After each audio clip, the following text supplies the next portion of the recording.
Oi, pessoal. Hoje vamos falar um pouco sobre relacionamento e intimidade, né? Primeiro falando um pouco nesse isolamento dessa experiência de amplificação dos conflitos, das dificuldades pessoais, das nossas limitações, da percepção dos nossos defeitos e qualidades, tanto em nós como nos outros.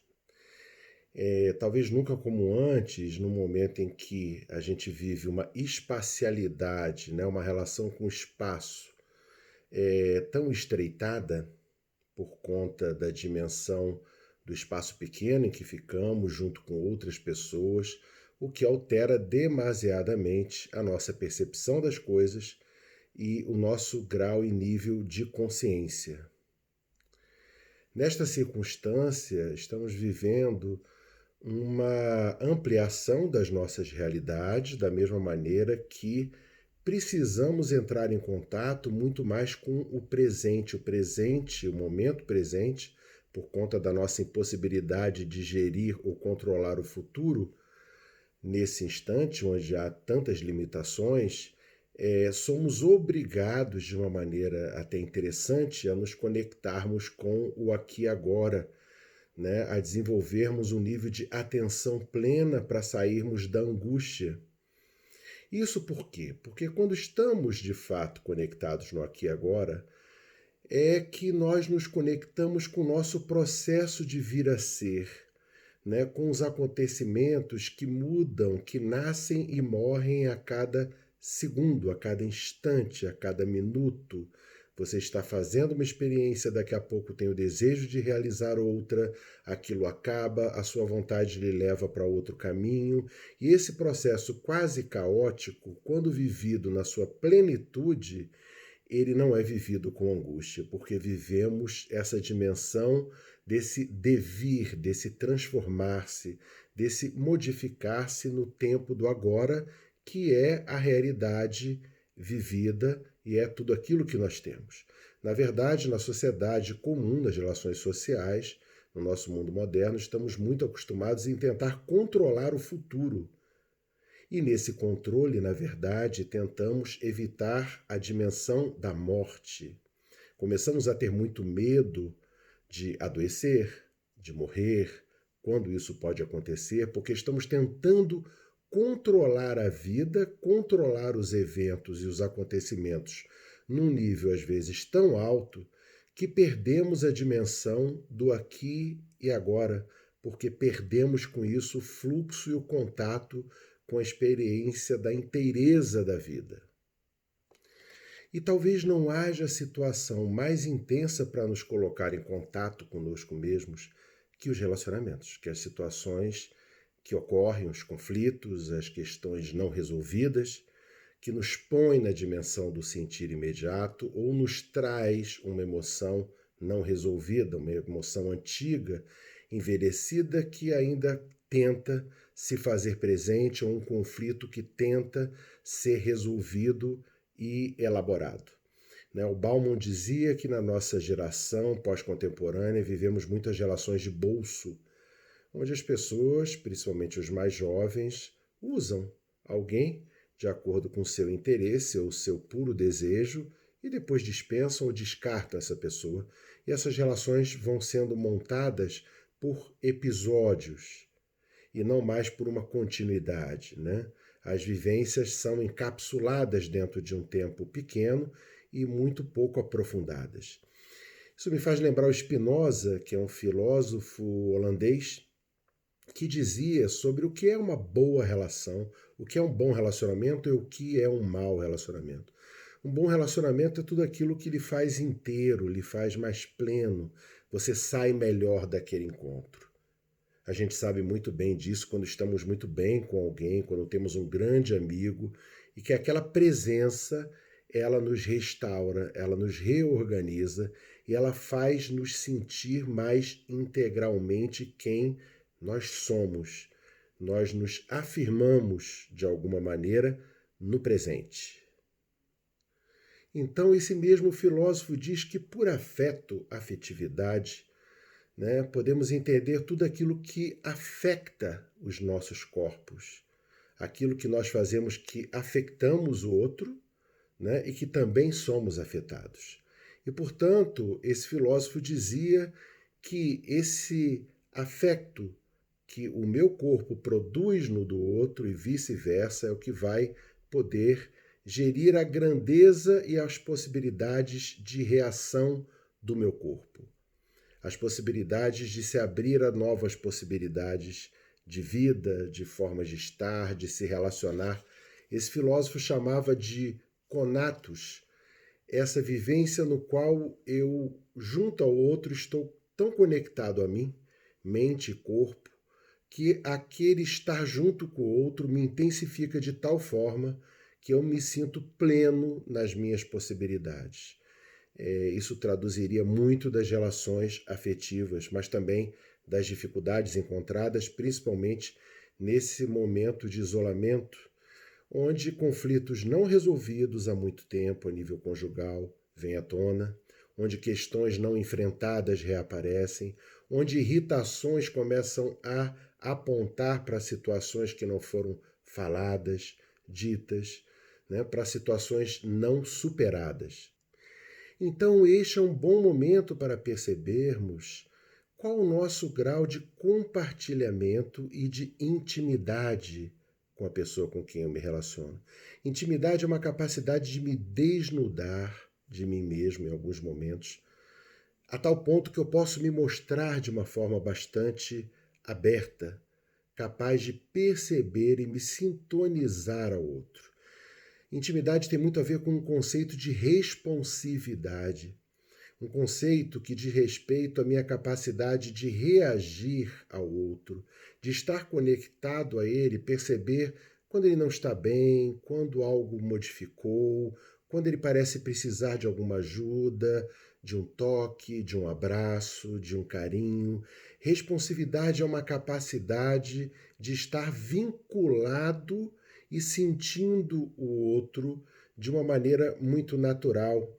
Isso é a condição para a empatia, onde eu posso não somente falar e me colocar a partir do que eu penso, espero e quero, mas onde eu posso abrir mão do meu quadro de referências para me colocar no lugar do outro, percebendo a realidade e aquele momento como ele ou ela experimenta.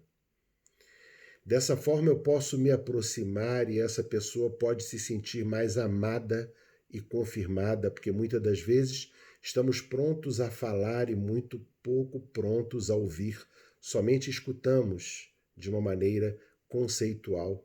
A empatia nos abre a uma capacidade de perceber a música interna do outro, o sentimento, aquilo que está por trás das palavras, de forma que ele passa também, quando recebe essa empatia, a se sentir confirmado e consegue aceitar melhor a si, o que amplia as possibilidades de afeto e de vinculação com você.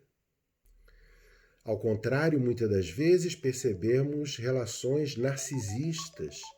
E o que são relações narcisistas?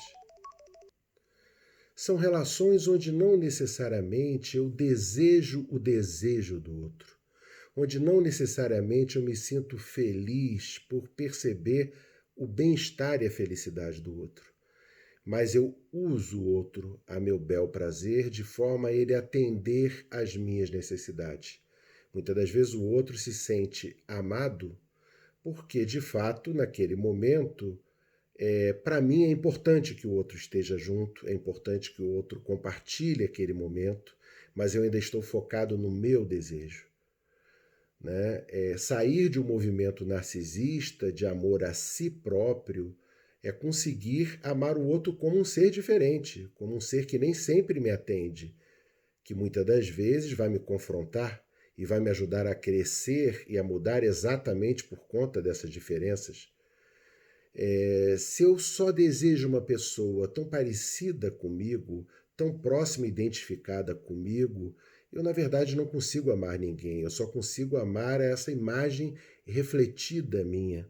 Somente esse desejo que vai se modificando e do qual eu não consigo me descolar para me aproximar e co-construir a vida com alguém e construir um caminho compartilhado, uma experiência de não só a soma de uma mais outra pessoa e a experiência da cumplicidade de um casal.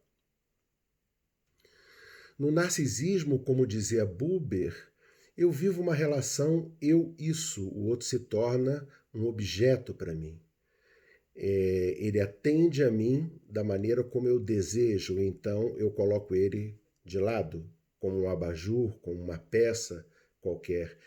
E isso é diferente de uma relação eu-tu, de um diálogo, onde nós vamos construindo a realidade conjuntamente, a partir das nossas diferenças de maneiras de perceber a vida, no prazer de se realizar conjuntamente, no desenvolvimento de uma cumplicidade a partir da nossa história, que muitas das vezes é perdida pelos casais, e de uma lealdade, muito mais do que uma fidelidade. Lealdade é quando eu visto a camisa do outro, né? Quando o outro importa para mim e eu tenho um compromisso com esse outro, independente das circunstâncias. Não necessariamente isso tem a ver com fidelidade. Lealdade é um conceito ainda maior e mais relacionado ao afeto. Talvez por isso algumas pessoas continuam vivendo seus relacionamentos ou não conseguem construir uma relação de amor porque vivem como vivíamos, por exemplo, uma paixão.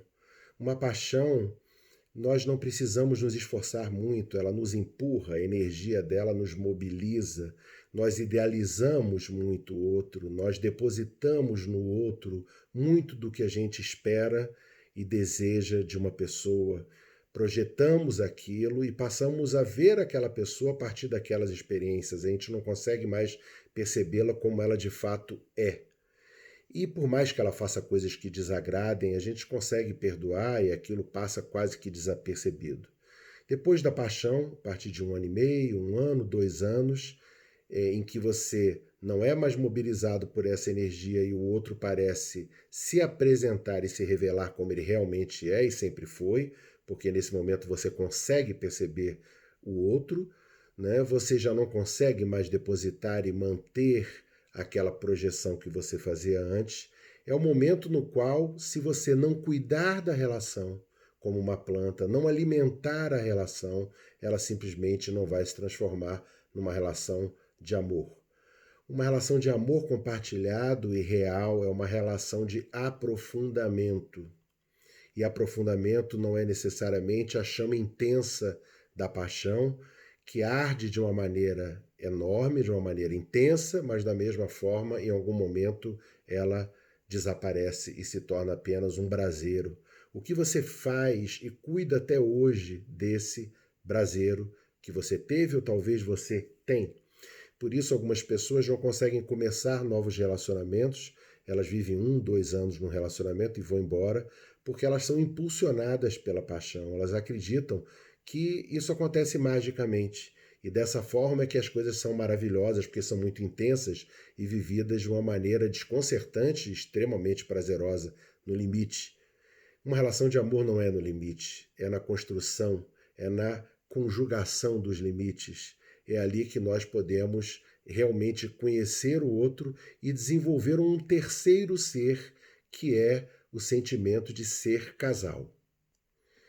Aproveite então a oportunidade dessa intensificação no seu relacionamento, no confinamento, no isolamento, onde, por mais que seja difícil não poder sair de casa, deixar o espaço conjunto e comum para fazer uma coisa sozinho, para esquecer o problema vivido, a dificuldade, a raiva, a irritação, procure perceber se você está sendo uma referência de cuidado, de percepção do outro, de afirmação, se você consegue ser uma referência prazerosa, né, conseguindo preencher o outro em alguns momentos nos quais ele pode estar com dificuldade ou pode até não conseguir falar, ou se você consegue falar das suas necessidades, das suas dificuldades, dos seus medos, das suas emoções, ou espera que o outro somente adivinhe magicamente sobre isso.